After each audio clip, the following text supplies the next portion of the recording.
Sorry, Mark. Yeah. Everybody said that they could still hear me and see me, but that you're the one that got cut off. That's weird. Anyway, Yeah, I don't know how to get back into it, so hopefully they'll figure it out. Otherwise, I'll post all this so people yeah. can see it still. I told them we'd come right back, so maybe they'll figure it out. Yeah, well, in the meantime, what do you want to talk about? Well, let's pick up right where you left off. You were mid-story talking about where were we? You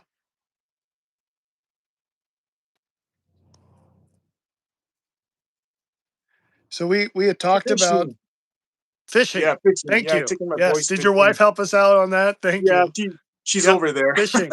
And you said you started to enjoy it because you'd go with your sons and then you Yeah. Well, I've learned always to enjoyed appreciate being being in. outdoors. Yeah, I was a Boy Scout, and so I really enjoyed the outdoors, and I'd forgotten about that. So being able to do that again, this time with them, and watching them interact with each other, it was therapeutic for me and cathartic for them too. I'm sure because they had fun. You know, they get to be boys away from away from the politics of being teenagers and having to always look over the shoulder and all the things that came with being kids in the system. Uh, but yes, the good times definitely outweigh all the struggles because we all go through struggles and we're all going through struggles now. I mean, I only had to deal with two boys. Can you imagine Father in heaven? He deals with how many billions of us on the earth? We're 8 billion teenagers. Using that term, running around causing all kinds of shenanigans here on the earth. And here he and we have an infinitely patient God who's managing all of this. I just had to manage two boys. That was a lot, believe me, that was a lot. But to think that Father in heaven is managing billions of us, I just can't wrap my head around that.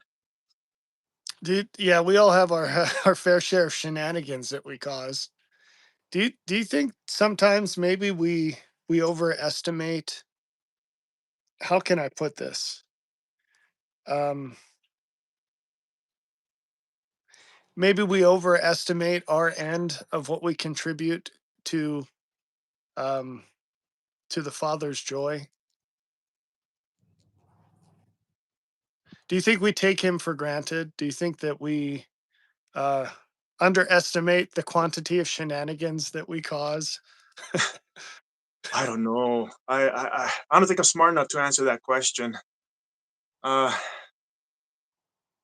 Let me ask you this. Let me ask you this. You already said that you think that, and I agree that the good experiences outweighed the bad, the meaning outweighed the cost. Do you think that your sons will ever fully understand the experiences you went through in raising them? maybe not right away. I think they get it. There's a spark of understanding. The fact that they're not still getting in trouble with the law, going back to drugs, going back into that life. For some reason, it's that lifestyle pulls you in, and there are people that when they go to prison, they never leave. They're institutionalized. If you ever watched Shawshank Redemption, I mean that's back in the 50s. It was tame compared to today. Uh, oh, there's something I wanted to say. It keeps pulling. A time when you're both fully of experiences in raising them, and you said essentially you think they're figuring it out right now. They're figuring it out right now. Oh, I remember what I was going to say. About a year, 2 years, a year ago, 2 years ago, uh, Ron, he started doing well, had a job, um, just barely got married, was had a baby on the way. My grandson, who was now 2 years old. Um, there came a point in time when he panicked.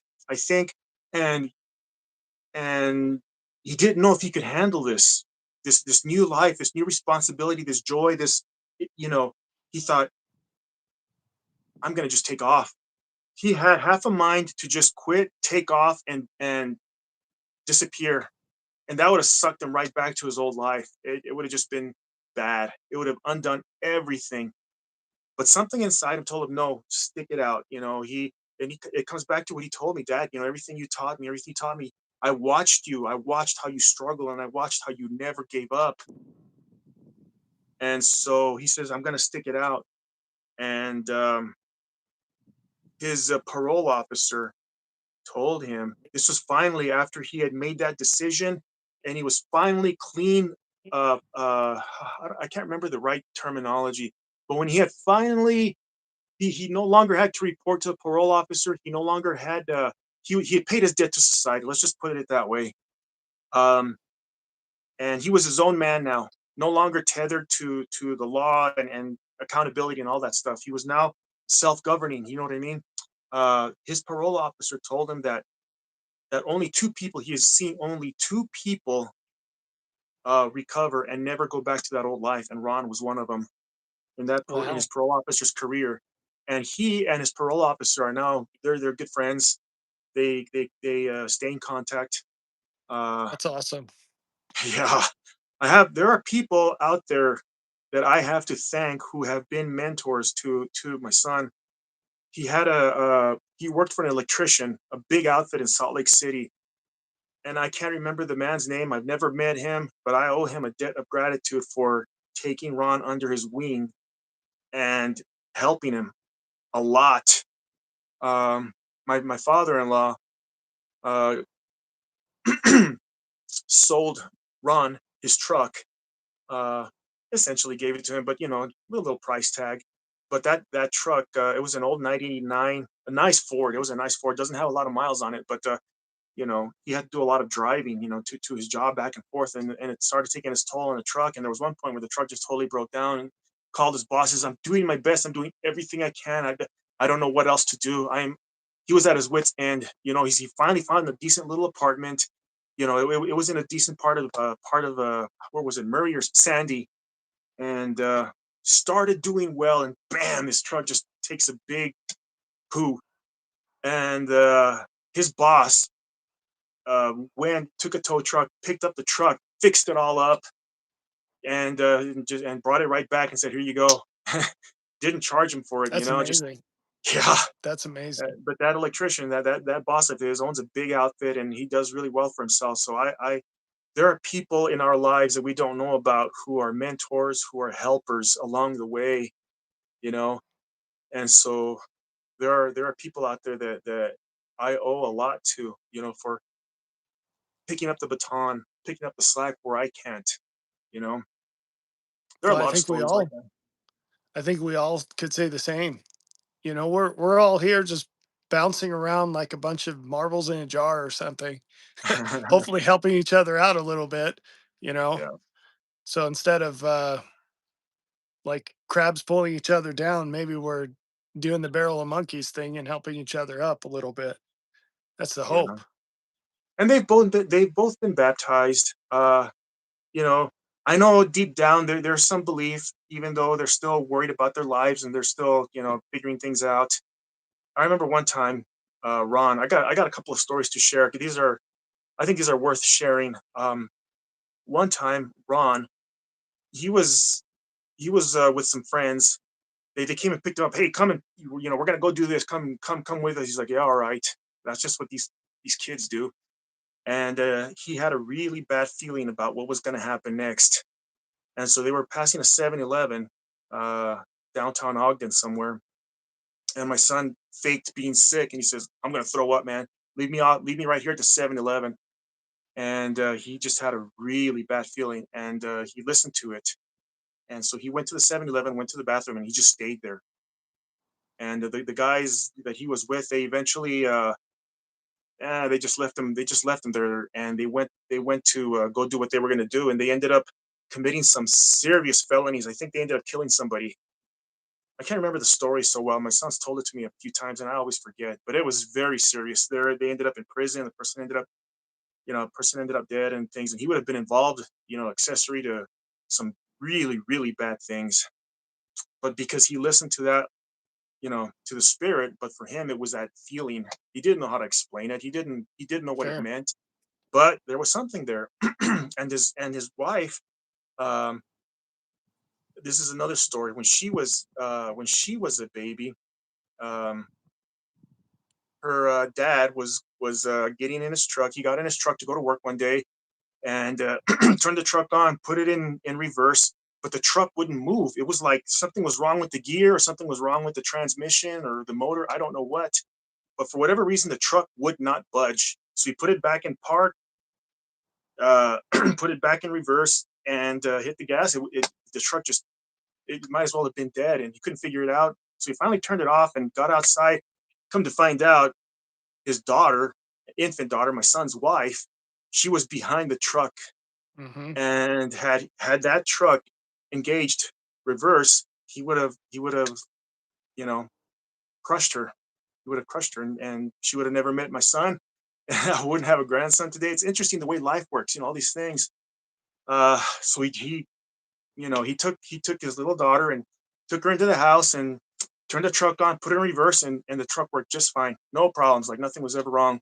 And he went about his way. So I have a lot of stories like that in my life too. And I've shared a lot of them on my YouTube channel, but Let's the put in a Lord plug for sees. that in Uh, case anyone doesn't know. So Mark's on I, YouTube, and Latter Day yeah, Laymanite is his channel. Latter Day Layman. I remember one time when I started my blog, and I didn't know what to call it. I'm like, what am I going to call my channel? I don't know. And I thought, well, I'll just call it Latter Day Laymanite. That sounds cheesy, but I don't know. It just It's stuck. unique. Yeah, it's But a unique identifier, so that works. yeah, So but if anybody we're wants to we're check it out, the video is called "Have Miracles Ceased?" Yeah, have miracles ceased. Anyway, go ahead. Sorry. so no, I was gonna say I really enjoy your content. I'm glad you made that YouTube channel, and you have a blog too that people can find with the same tag. Um, Mark, I really appreciate you coming on today, and for being patient with me. I guess you learned from your sons, and I got to test your patience a little Oh myself no, in this is easy. planning This this is for a easy. year. Um, Yeah. I hope that what people have gleaned from this over this hour that we've been together is some ideas about unconditional love and some of the deeper meaning in parenthood that can be hidden behind challenges in parenthood. And I think that it's well, I've really enjoyed learning more about your two sons and your role that you've played in their lives, you and your wife. I think that's such a beautiful thing.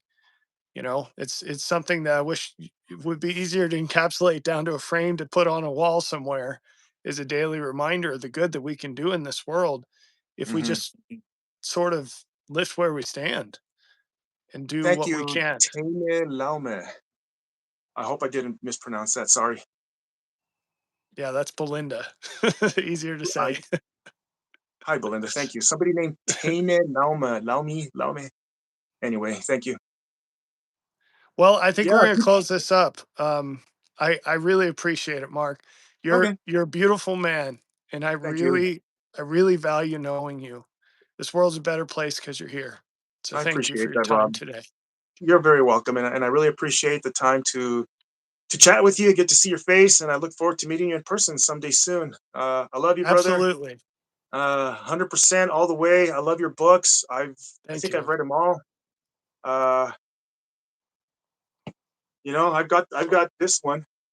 Yeah, it's a I've good read it. one. I've listened to it on my iPod or my whatever you call it on my cell phone over and over again. I bookmarked the heck out of this. This is probably in my top three books, along with That this one and Hugh Nibley's Approaching Zion. I think those are my top three favorites. I've learned a lot from you, and I appreciate you. And when I've had questions and I've reached my ceiling, and I just don't know what to do next, I have found the answers in your books and your videos, and so I appreciate you.